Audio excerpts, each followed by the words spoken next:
Good morning, everybody. Hope everybody had a wonderful weekend. I've been busy this morning trying to do 2 or 3 different things at one time. You know how it is. So I have decided that I want to try to make some macaroni and cheese. And of course, we can't use cheese. That Vitalife doesn't melt. So and then if he opens up any kind of a bag of cheddar, even if it's cheddar popcorn or cheddar potato chips, any of that, the smell of that just automatically sends him into a reaction. So we know we can't do any of that stuff. So I am going to try to mimic the cheese sauce that's on macaroni and cheese. So hopefully. Okay, we've got our macaroni is done and waiting on us, and we are going to work on getting our salt.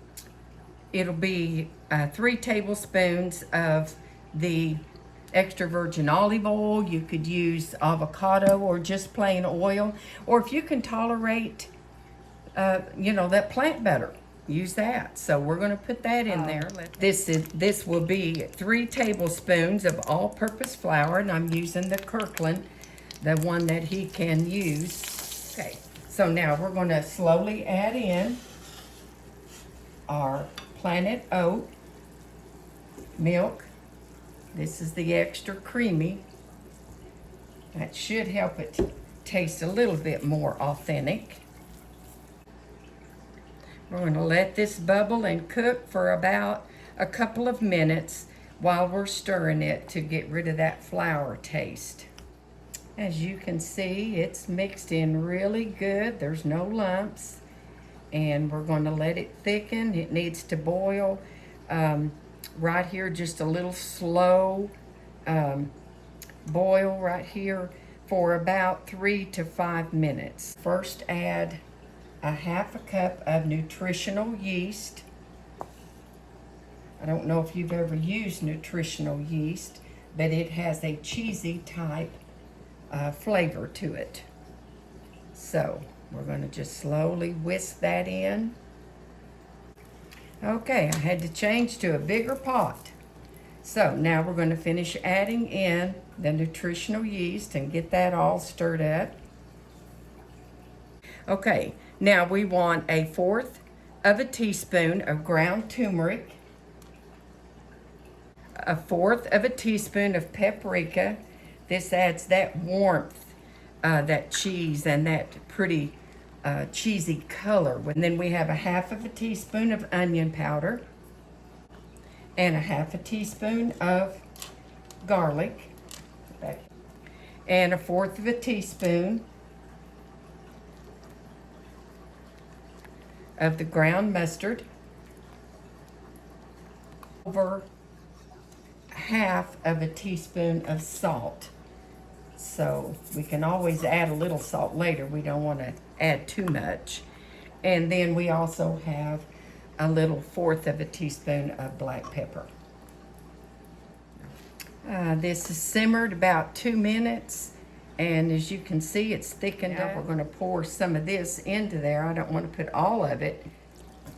It looks really good. Okay, I got me some out in a bowl, and you can tell it's kind of turned a little more of that orangey look, so that kind of looks like macaroni and cheese. So, and it's cooled just a little bit, so we're going to taste and see what it tastes. Well, it tastes creamy.